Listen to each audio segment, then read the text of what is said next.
शुक्लाम्बरधरम् विष्णुम् शशिवर्णम् चतुर्भुजम् प्रसन्नवदनम् ध्यायेत् सर्वविघ्नोपशान्तये व्यासम् वसिष्ठनप्तारम् शक्तेः पौत्रमकल्मषम् पराशरात्मजम् वन्दे शुकतातम् तपोनिधिम् व्यासाय विष्णुरूपाय व्यासरूपाय विष्णवे नमो वै ब्रह्मनिधये वासिष्ठाय नमो नमः अविकाराय शुद्धाय नित्याय परमात्मने सदैकरूपरूपाय विष्णवे सर्वजिष्णवे यस्य स्मरणमात्रेण जन्म संसारबन्धनात् विमुच्यते नमस्तस्मै विष्णवे प्रभविष्णवे ॐ नमो विष्णवे प्रभविष्णवे। श्रीवैशम्पायन उवाच श्रुत्वा धर्मानशेषेण पावनानि च सर्वशः युधिष्ठिरः शान्तनवम् पुनरेवाभ्यभाषत। युधिष्ठिर उवाच किमेकम् दैवतम् लोके किम् वाप्येकम् परायणम् स्तुवन्तः कङ्कमर्चन्तः प्राप्नुयुर्मानवा शुभम् को धर्मः सर्वधर्माणाम् भवतः परमो मतः किम् जपन्मुच्यते जन्तुर्जन्म संसारबन्धनात्। श्रीभीष्म उवाच जगत्प्रभुम् देवदेवमनन्तम् पुरुषोत्तमम् स्तुवन्नाम सहस्रेण पुरुषः सततोत्थितः तमेव चार्चयन् नित्यम् भक्त्या पुरुषमव्ययम् ध्यायन् स्तुवन् नमस्यम् च यजमानस्तमेव च अनादिनिधनम् विष्णुम् सर्वलोकमहेश्वरम् लोकाध्यक्षम् स्तुवन् नित्यम् सर्वदुःखातिगो भवेत् ब्रह्मण्यम् सर्वधर्मज्ञम् लोकानाम् कीर्तिवर्धनम् लोकनाथम् महद्भूतम् सर्वभूतभवोद्भवम् एष मे सर्वधर्माणाम् धर्मोऽधिकतमो मतः यद्भक्त्या पुण्डरीकाक्षम् स्तवैरच्चेन्नरः सदा परमम् यो महत्तेजः परमम् यो महत्तपः परमम् यो महद्ब्रह्म परमम् यः परायणम् पवित्राणाम् पवित्रम् यो मङ्गलानाम् च मङ्गलम् दैवतम् देवतानाम् च भूतानाम् यो व्ययः यतः सर्वाणि भूतानि भवन्त्यादियुगागमे यस्मिंश्च प्रलयम् यान्ति पुनरेव युगक्षये तस्य लोकप्रधानस्य जगन्नाथस्य भूपते विष्णोर्नाम सहस्रम् मे शृणु पापभयापहम् यानि नामानि गौणानि विख्यातानि महात्मनः ऋषिभिः परिगीतानि तानि वक्ष्यामि भूतये ऋषिर्नाम्नाम् सहस्रस्य वेदव्यासो महामुनिः छन्दोऽनुष्टुप् तथा देवो भगवान् देवकीसुतः अमृतांशुद्भवो बीजम् शक्तिर्देवकी नन्दनः त्रिसामा हृदयम् तस्य शान्त्यर्थे विनियुज्यते विष्णुम् जिष्णुम् महाविष्णुम् प्रभविष्णुम् महेश्वरम् अनेकरूपदैत्यान्तम् नमामि पुरुषोत्तमम् अस्य श्रीविष्णोर्दिव्यसहस्रनामस्तोत्रमहामन्त्रस्य श्रीवेदव्यासो भगवान् ऋषिः अनुष्टुप्छन्दः श्रीमहाविष्णुः परमात्मा श्रीमन्नारायणो देवता अमृतांशुद्भवो भानुरिति बीजम् देवकी नन्दन श्रेष्ठेति शक्तिः उद्भवः क्षोभणो देव इति परमो मन्त्रः शङ्खबृन्नन्दकी चक्रीति कीलकम् शार्ङ्गधन्वा गदाधर इत्यस्त्रम् रथाङ्गपाणिरक्षोभ्य इति नेत्रम् त्रिसामा सामगः सामेति कवचम् आनन्दम् परब्रह्मेति योनिः ऋतुः सुदर्शनकाल इति दिग्बन्धः श्रीविश्वरूप इति ध्यानम् श्रीमहाविष्णुप्रीत्यर्थे सहस्रनाम जपे विनियोगः ध्यानम् क्षीरोदन्वत्प्रदेशे शुचिमणिविलसत्सैकते मौक्तिकानाम् माला क्लुप्तासनस्थ स्फटिकमणिनिभैर्मौक्तिकैर्मण्डिताङ्गः शुभ्रैरभ्रैरदभ्रैरुपरि विरचितैर्मुक्तपीयूषवर्षैः आनन्दीन पुनीयादरिनलिन गदा शङ्खपाणिर्मुकुन्दः भूः पादौ यस्य नाभिर्वियदसुरनिलश्चन्द्रसूर्यौ च नेत्रे कर्णावाशा शिरोद्यौर्मुखमपि दहनो यस्य वास्तेयमब्धिः अन्तस्थम् यस्य विश्वम् सुरनरखगो भोगि गन्धर्व दैत्यैः चित्रम् रम्यते तम् त्रिभुवन वपुषुम् विष्णुमीशम् नमामि ॐ नमो भगवते वासुदेवाय शान्ताकारम् भुजगशयनम् पद्मनाभम् सुरेशम् विश्वाधारम् गगनसदृशम् मेघवर्णम् शुभाङ्गम् लक्ष्मीकान्तम् कमलनयनम् योगिहृद्ध्यानगम्यम् वन्दे विष्णुम् भवभयहरम् सर्वलोकैकनाथम् मेघश्यामम् पीतकौशेयवासम् श्रीवत्साङ्कम् कौस्तुभोद्भासिताङ्गम् पुण्योपेतम् पुण्डरीकायताक्षम् विष्णुम् वन्दे सर्वलोकैकनाथम् नमः समस्तभूतानामादिभूताय भूभृते अनेकरूपरूपाय विष्णवे प्रभविष्णवे सशङ्खचक्रम् सकिरीटकुण्डलम् सपीतवस्त्रम् सरसीरुभेक्षणम् सहारवक्षस्थलशोभिकौस्तुभम् नमामि विष्णुम् शिरसा चतुर्भुजम् छायायाम् पारिजातस्य हेमसिंहासनोपरि आसीनमम्बुदश्याममायताक्षमलङ्कृतम् चन्द्राननम् चतुर्बाहुम् श्रीवत्साङ्कितवक्षसम् रुक्मिणी सत्यभामाभ्याम् सहितम् कृष्णमाश्रये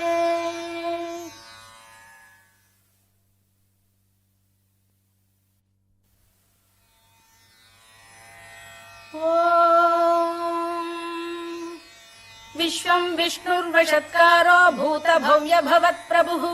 भूतकृद्भूतभृद्भावो भूतात्मा भूतभावनः भूतात्मा परमात्मा च मुक्तानाम् परमागतिः अव्ययः पुरुषः साक्षी क्षेत्रज्ञोऽक्षर एव च योगो योगविदाम् नेता प्रधानपुरुषेश्वरः नारसिंहवपुः श्रीमान् केशवः पुरुषोत्तमः सर्वः शर्वः शिवस्थाणुर्भूतादिर्निधिरव्ययः सम्भवो भावनो भर्ता प्रभवः प्रभुरीश्वरः स्वयम्भूः शम्भुरादित्यः पुष्कराक्षो महास्वनः अनादिनिधनो धाता विधाता धातुरुत्तमः अप्रमेयो ऋषिकेशः पद्मनाभोऽमरप्रभुः विश्वकर्मा मनुस्पष्टा स्थविष्ठस्थविरो ध्रुवः अग्राह्यः शाश्वतः कृष्णो लोहिताक्षप्रदर्दनः प्रभूतस्त्रिककुब्धाम पवित्रम् मङ्गलम् परम् ईशान प्राणद प्राणो ज्येष्ठः श्रेष्ठः प्रजापतिः हिरण्यगर्भो भूगर्भो माधवो मधुसूदनः ईश्वरो विक्रमी धन्वी मेधावी विक्रमक्रमः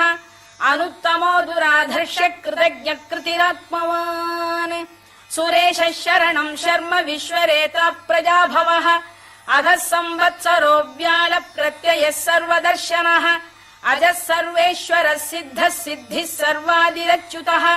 वृषाकपिरमेयात्मा सर्वयोगविनिसृतः वसुर्वसुमनः सत्यः समात्मा संमितः समः अमोघः पुण्डरीकाक्षो वृषकर्मा वृषाकृतिः रुद्रो बहुशिरा बभ्रुर्विश्वयोनिः शुचिश्रवाः अमृतः शाश्वतस्थाणुर्वरारोहो महातपाः सर्वगः सर्वविद्भानुर्विश्वक्सेनो जनार्दनः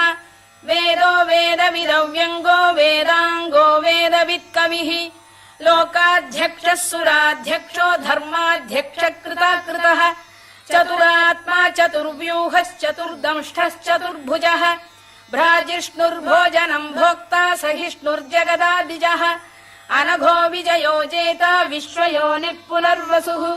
उपेन्द्रो वामनः प्रांशुरमोघः शुचिरूर्जितः अतीन्द्रः सङ्ग्रहः सर्गो धृतात्मा नियमो यमः वेद्यो वैद्यः सदा योगी वीरः माधवो मधुः अतीन्द्रियो महामायो महोत्साहो महाबलः महाबुद्धिर्महावीर्यो महाशक्तिर्महाद्युतिः अनिर्देश्य वपुः श्रीमान् अमे आत्मा महादृधृत् महेश्वासो महीभर्ता श्रीनिवासः सताङ्गतिः अनिरुद्धः सुरानन्दो गोविन्दो गोविदाम्पतिः मरीचिर्दमनो हंसः सुपर्णो भुजगोत्तमः हिरण्यनाभः सुतपाः पद्मनाभ प्रजापतिः पतिः अमृत्युः सर्वदृक्सिंहः सन्धाता सन्धिमान् स्थिरः अजो दुर्मर्षणः शास्ता विश्रुतात्मा सुरारिः गुरुर्गुरुतमो धाम सत्यः सत्यपराक्रमः निमिषो निमिषस्रग्वी वाचस्पतिरुदारधीः अग्रणीर्ग्रामणी श्रीमान् न्यायो नेता समीरणः सहस्रमूर्धा विश्वात्मा सहस्राक्षः सहस्रपात्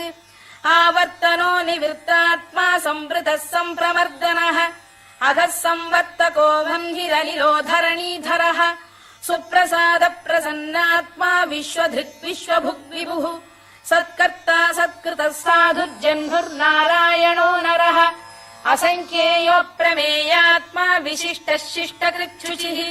सिद्धार्थ सिद्ध संकल्पः सिद्धिदः सिद्धिसाधनः वृषाही वृषभो विष्णुर्वृषपर्वा वृषोदरः वर्धनो वर्धमानश्च विविक्तः श्रुतिसागरः सुभुजो दुर्धरो वाग्मी महेन्द्रो वसुदो वसुः नैकरूपो बृहद्रूपः शिपिविष्टप्रकाशनः ओजस्तेजोऽब्जुदिधर प्रकाशात्मा प्रतापनः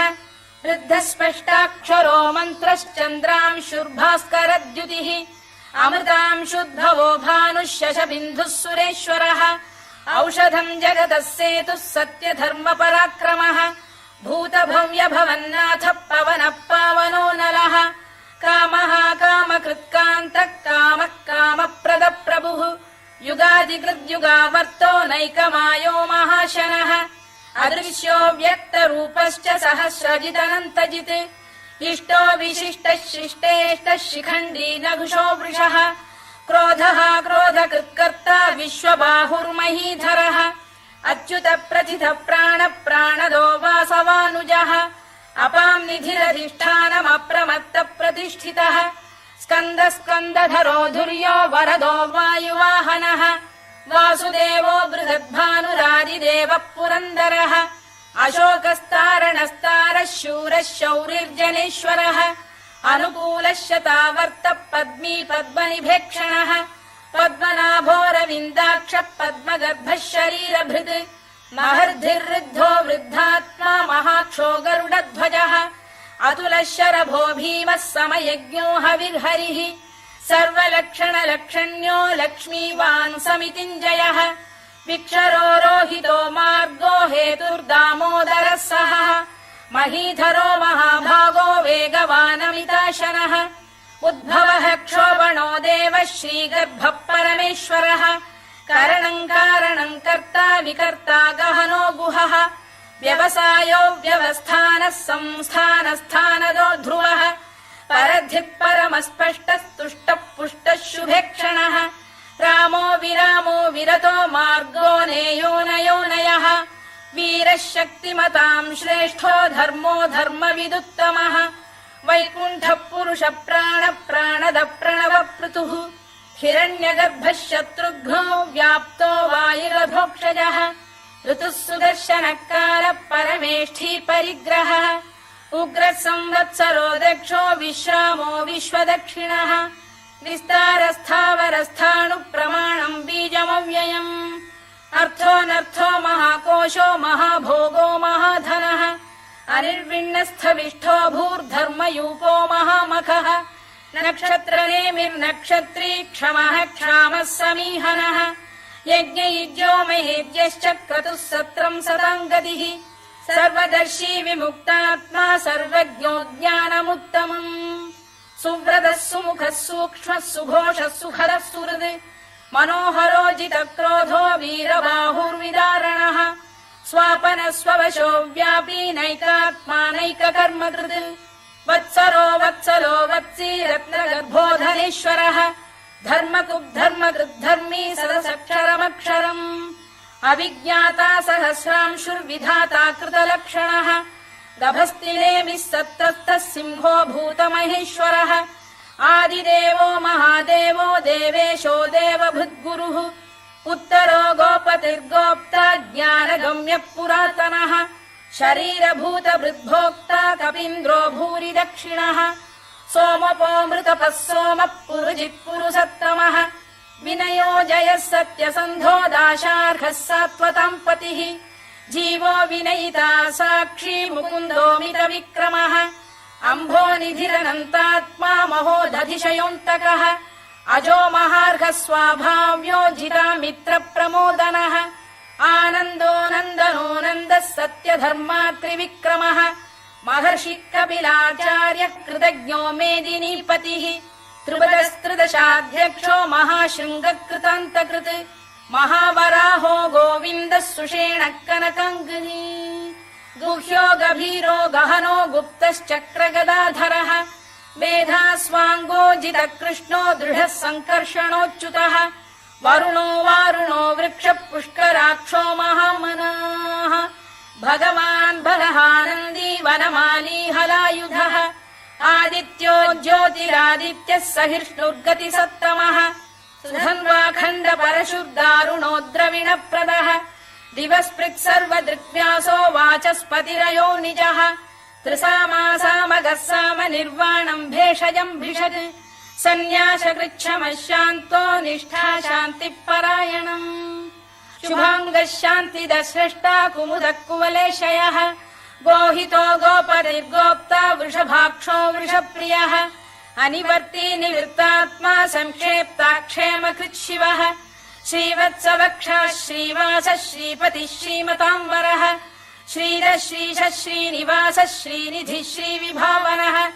श्रीधर श्रीकर श्रेयः श्रीमान् लोकत्रयाश्रयः स्वक्षः स्वङ्गः शतानन्दो नन्दिर्ज्योतिर्गणेश्वरः विजितात्मा विधेयात्मा सत्कीर्तिश्छिन्न संशयः उदीर्णः सर्वतश्चक्षुरनीशः शाश्वतः स्थिरः भूषयो भूषणो भूतिर्विशोकः शोकनाशनः अर्चिष्मानर्चितः कुम्भो विशुद्धात्मा विशोधनः अनिरुद्धो प्रतिरथ प्रद्युम्नोमित विक्रमः कालनेमिनिः वीरः शौरिः शूरजनेश्वरः त्रिलोकात्मा त्रिलोकेशः केशवः केशिहा हरिः कामदेवः कामपालः कामी कान्तकृतागमः अनिर्देश्य वपुर्विष्णुर्वीरोऽनन्तो धनञ्जयः ब्रह्मण्यो ब्रह्मकृद्ब्रह्मा ब्रह्म ब्रह्मविवर्धनः ब्रह्मविब्राह्मणो ब्रह्मी ब्रह्मज्ञो ब्राह्मणप्रियः महाक्रमो महाकर्मा महातेजा महोरगः महाक्रतुर्महायज्वा महायज्ञो महाहविः स्तव्यस्तव प्रियस्तोत्रम् स्तुतिस्तोतारणप्रियः पूर्णः पूरयिता पुण्यः पुण्यकीर्तिरनामयः मनोजवस्तीर्थकरो वसुरेता वसुप्रदः वसुप्रदो वासुदेवो वसुर्वसुमनाहविः सद्गतिः सत्कृतिः सत्ता सद्भूतिः सत्परायणः शूरसेनो यदुश्रेष्ठः सन्निवासः सुयामुनः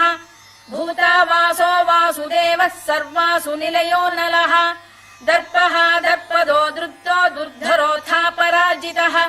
विश्वमूर्तिर्महामूर्तिर्दीप्तमूर्तिरमूर्तिमान् अनेकमूर्तिरव्यक्तः शतमूर्तिः शताननः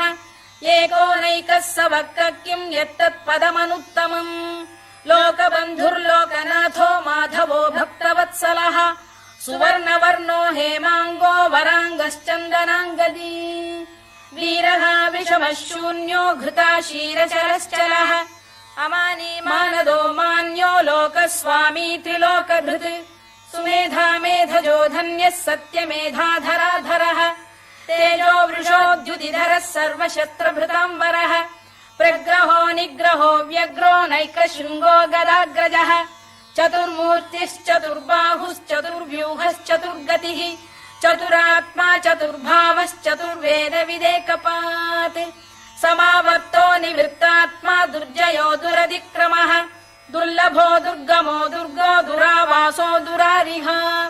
शुभाङ्गो लोकसारङ्गः सुतन्तुस्तन्तुवर्धनः इन्द्रकर्मा महाकर्मा कृतकर्मा कृतागमः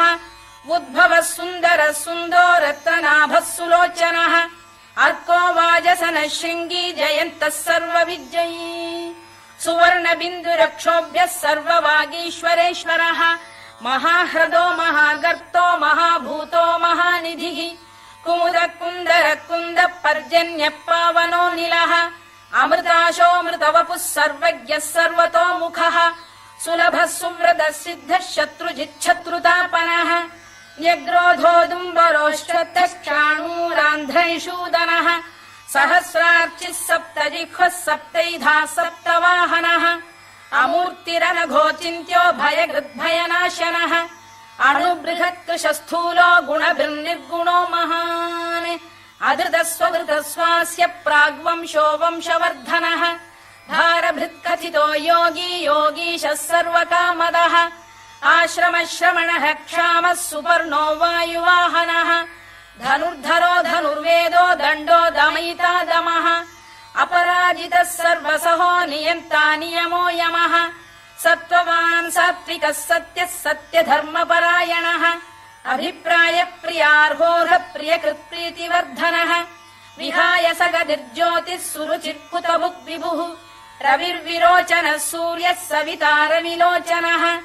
अनन्तो हुतभुग्भोक्ता सुखदो नैकजोऽग्रजः अनिर्विण्णः सदामर्षी लोकाधिष्ठानमद्भुतः सनात्सनातनतमः कपिलः कपिरव्ययः स्वस्तिदः स्वस्तिकृत् स्वस्ति स्वस्ति भुक् स्वस्ति दक्षिणः अरौद्रः कुण्डली चक्री विक्रम्यूर्जितशासनः शब्दातिकः शब्दसः शिशिरः शर्वरीकरः अक्रूरपेशलो दक्षो दक्षिणः क्षमिणाम्बरः विद्वत्तमो वीतभयः पुण्यश्रवणकीर्तनः उत्तारणो दुष्कृतिः पुण्यो दुःस्वप्ननाशनः वीरः रक्षणः सन्तो जीवनः पर्यवस्थितः अनन्तरूपोऽनन्तश्रीर्जितमन्युर्भयापहः चतुरश्रो गभीरात्मा विदिशो व्यादिशो दिशः अनाधिर्भूर्भुवो लक्ष्मी सुवीरो रुचिराङ्गदः जननो जनजन्मादिर्भीमो भीमपराक्रमः आधारनिलयो धाता पुष्पहास प्रजागरः ऊर्ध्वरः सत्पथाचार प्राणद प्रणवप्रणः प्रमाणम् प्राणनिलय प्राणभृत्प्राणजीवनः तत्त्वम् तत्त्वविदेकात्मा जन्म मृत्युजरातिगः भूर्भुवः स्वस्तरुस्तारः सविता प्रपितामहः यज्ञो यज्ञपतिर्यज्वा यज्ञाङ्गो यज्ञवाहनः यज्ञभृद्यज्ञकृद्यज्ञी यज्ञभुग्यज्ञसाधनः यज्ञान्तकृद्यज्ञगुह्यमन्नमन्नाद एव च आत्मयोनिः स्वयम् जातो वैखानः सामगायनः देवकीनन्दनः स्रष्टा क्षितीशः पापनाशनः शङ्खबृन्नन्दकी चक्री शार्ङ्गधन्वा गदाधरः रथाङ्गपाणिरक्षोभ्यः सर्वप्रहरणायुधः सर्वप्रहरणायुधवोन्नम इति वनमाली गरीशाङ्गी शङ्खी चक्री च नन्दकी श्रीमान्नारायणो विष्णुर्वासुदेवोऽभिरक्षतु वनमाली गरीशाङ्गी शङ्खी चक्री च नन्दकी श्रीमान्नारायणो विष्णुर्वासुदेवोऽभिरक्षतु वनमाली गरीशाङ्गी शङ्खी चक्री च नन्दकी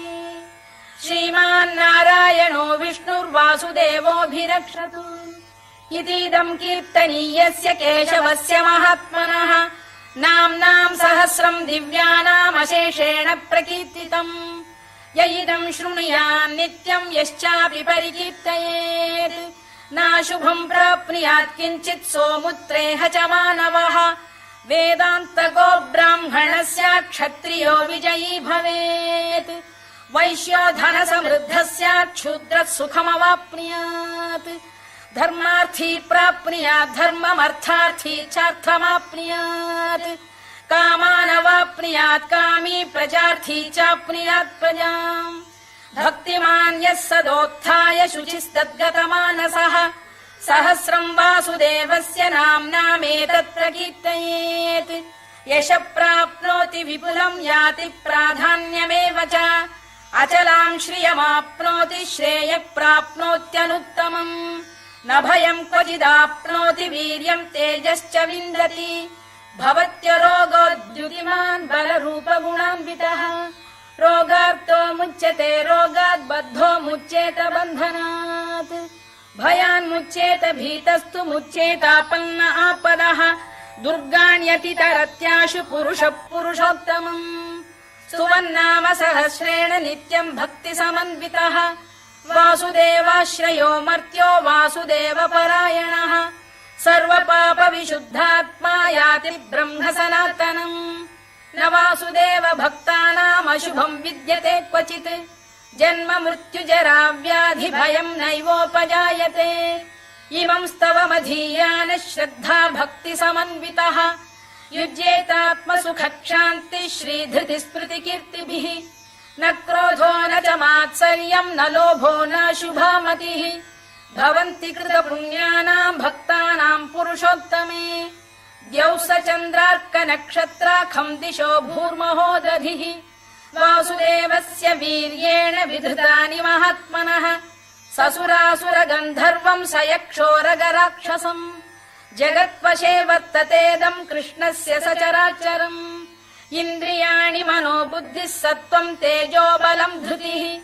वासुदेवात्मकान्याहुः क्षेत्रम् क्षेत्रज्ञ एव च सर्वागमानामाचार प्रथमम् परिकल्पते आचार प्रभवो धर्मो धर्मस्य प्रभुरच्युतः ऋषयः पितरो देवा महाभूतानि धातवः जङ्गमा जङ्गमम् चेदम् जगन्नारायणोद्भवम् योगो ज्ञानम् तथा साङ्ख्यम् विद्या शिल्पादिकर्म च वेदाः शास्त्राणि विज्ञानमेतत् सर्वम् जनार्दनात् एको विष्णुर्महद्भूतम् पृथग्भूतान्यनेकशः त्रीन् लोकान् व्याप्य भूतात्मा भुङ्क्ते विश्वभुवव्ययः इमम् स्तवम् भगवतो विष्णोर्व्यासेन कीर्तितम् पठेद्य इच्छेत् पुरुषः श्रेयत् प्राप्तुम् सुखानि च विश्वेश्वरमजम् देवम् जगतः प्रभुमव्ययम् भजन्ति ये पुष्कराक्षम् न ते यान्ति पराभवम् न ते यान्ति पराभवम् ओन्नम इति अर्जुनोवाच पद्मपत्र विशालाक्ष पद्मनाभसुरोत्तम भक्तानामनुरक्तानाम् त्राता भव जनार्दन श्रीभगवानुवाच यो माम् नाम सहस्रेण स्तोतुमिच्छति पाण्डव सोऽहमेकेन श्लोकेन स्तुत एव न संशयः स्तुत एव न संशयोऽन्नम इति व्यास उवाच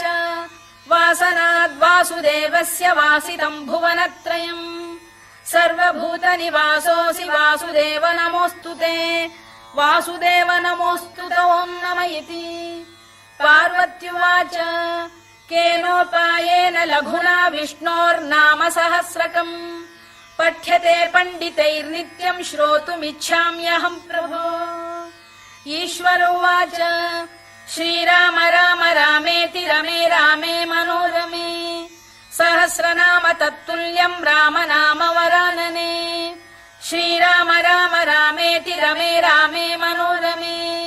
सहस्रनाम तत्तुल्यम् राम नाम वरानने श्रीराम राम रामेति रमे रामे मनोरमे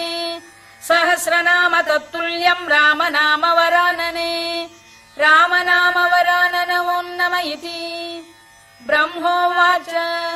नमोऽस्त्वनन्ताय सहस्रमूर्तये सहस्रपादाक्षि शिरोरुबाहवे सहस्रनाम्ने पुरुषाय शाश्वते सहस्रकोटियुगधारिणे नमः सहस्रकोटियुगधारिणे नम ओन्नम इति सञ्जय उवाच यत्र योगेश्वर कृष्णो यत्र पार्थो धनुर्धरः तत्र श्रीर्विजयो भूतिर्ध्रुवानीतिर्मतिर्मम श्रीभगवानुवाच अनन्याश्चिन्तयन्तो मां ये जनाः पर्युपासते तेषाम् नित्याभियुक्तानां योगक्षेमम् वहाम्यहम् परित्राणाय साधूनां विनाशाय च दुष्कृताम् धर्म संस्थापनार्थाय सम्भवामि युगे युगे